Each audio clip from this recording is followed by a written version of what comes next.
if you have any. And we're going to get started. Welcome, everybody.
Good day, everybody. We are so excited. Those stimulus checks are dropping, and we want to tell you how you can leverage yourself. We want to go where the money resides, and a lot of your credit unions are already dropping people their stimulus money as early as last Friday. I know some of the bigger banks, they are holding some of these checks until later on in the week. But I want people to understand and know exactly what to do with those checks when they drop.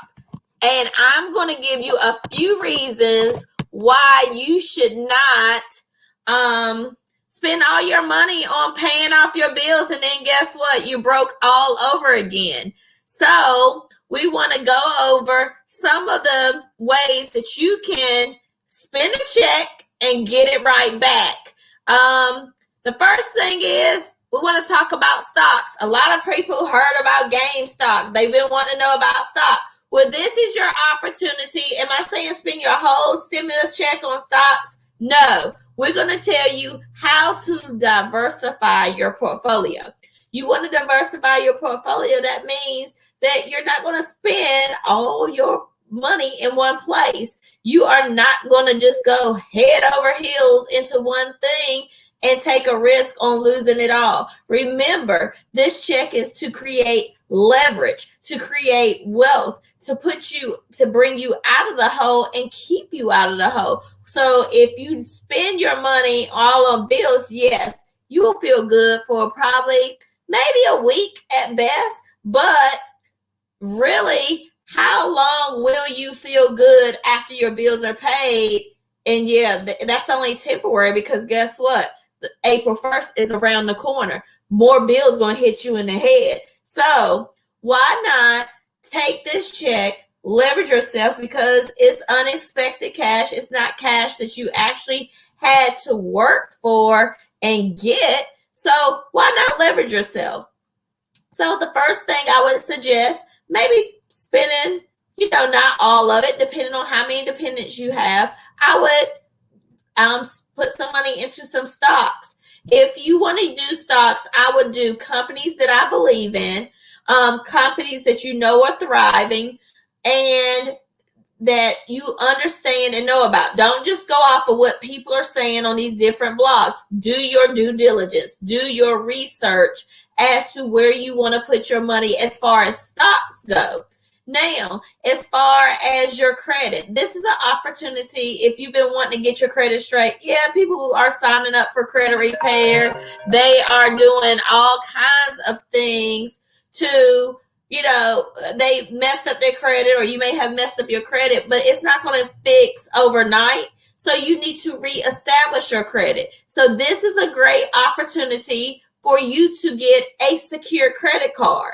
A secure credit card is where you put up the money and they allow you to use a portion of the money in order to reestablish your credit.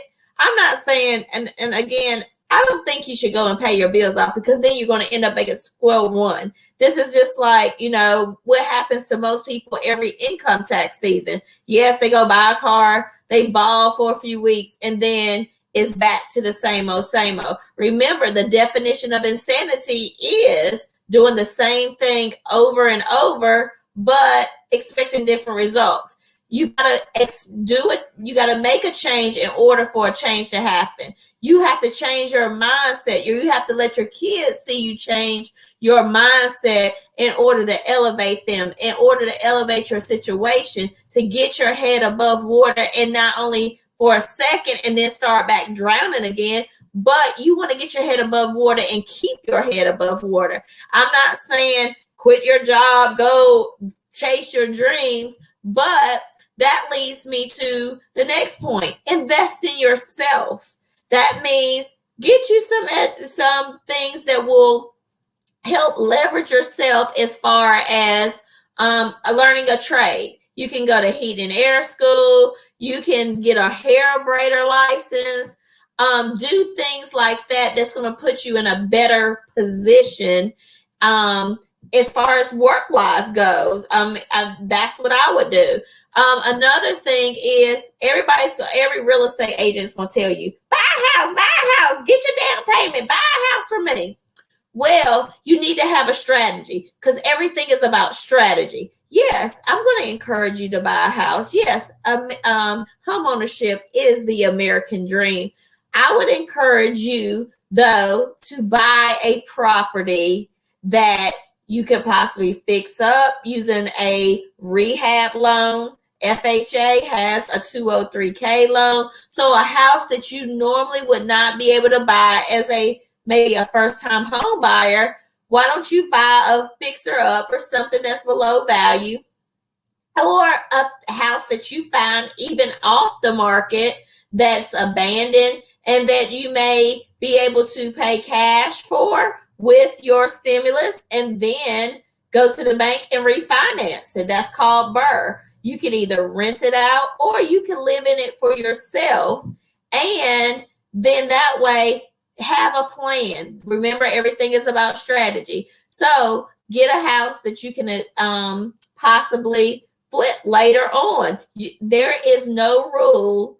And most of your loans, and it depends on what down payment assistance program you go through, but a lot of these programs for owner-occupant loans don't have a time frame on them that you actually have to live there. Now, some of your down payment assistance programs do, but there are 100% programs, and there are other programs out here for first-time home buyers where there is no limitation on it. So you could use your stimulus money to buy a property and do some work on it, and then sell it in 12, 18 months, and people are making money. And you just have the only cost that you're going to incur is packing your stuff up and moving it to the next location. So that property that you buy now, you can either live in it and progress it along, or you can live in it for 3 years, 5 years,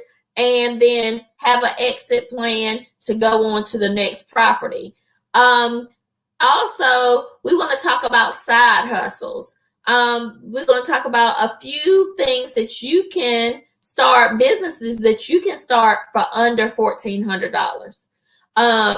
Those include, you can buy a 360 turn lawnmower that's used, or you can, and some people are going to get more than $1,400 because they have dependents and different things like that.